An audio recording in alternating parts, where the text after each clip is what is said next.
December 13, 2024 శుక్రవారం encourage మనం కలికిరి కలకడ అనంతపూర్ మార్కెట్లో ప్రైస్ అంటే ధరలు అనేది ఏ విధంగా వెళ్తున్నాయి మనం ఎవరిలో తెలుసుకుందామండి. నేనుతో పోల్చుకుంటే దిగుమతి ధర తగ్గిందా లేదా పెరిగింది వెయిట్ అని ఎవరిలో తెలుసుకుందామండి. మెయిన్ రీజన్ అంటే ప్రైస్ తగ్గడానికి ఒకటేమంటే రెండు కారణాలు ఉన్నాయి. ఒకటి మన దగ్గర అంటే లాస్ట్ 2-3 రోజులుగా తీసుకున్నా కూడా వర్షాలు పడుతున్నాయి. సో ఆ వర్షానికి కొంచెం క్వాలిటీ అయితే తగ్గింది. దాంతోపాటు తమిళనాడు ఏదైతే ఉందో ప్రజెంట్ తమిళనాడు తీసుకుంటే అక్కడ కూడా భారీ వర్షాలు. సో అందువల్ల ఇక్కడ నుంచి అక్కడ తీసుకొని పోయే స్టాక్ కూడా అట్లే స్టాక్ ఉండిపోయింది, అంటే నిలిచిపోయింది. అంటే స్టాక్ పట్ల కూడా తెలియదు ఎక్కడి నుంచి ఎత్తుకొని పోయిండే స్టాకు. సో స్టాక్ అనేది స్టాగ్నేట్ అయిపోయింది, అంటే అక్కడే ఉండిపోయింది. అంటే మళ్ళీ తిరిగి బండ్లు రావడం ఇలా అయితే జరగలేదు. సో అందుకు వేలం పాటలు చాలా స్లోగా జరగడానికి కారణం ఇదే.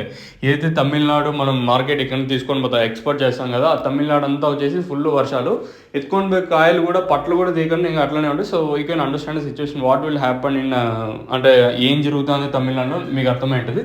ప్రైస్ విషయాన్ని మాట్లాడుకుంటే ప్రస్తుతానికి కలికిరి వచ్చేసి 200 లోపల, అనంతపురం వచ్చేసి 150 లోపల మార్కెట్ జరుగుతుంది. కలకడ వేలం పాటలు ప్రారంభమైంది, ఇప్పుడెప్పుడు అంత క్వాలిటీలు అయితే లేవు. సో కలకడ వచ్చేసి 180, 190, 200 ఇలా మార్కెట్ జరుగుతుంది.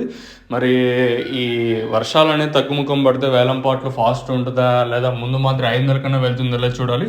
సో డిపెండ్స్ అపాన్ ట్రైన్ మీద డిపెండ్ అయింది ప్రస్తుతం.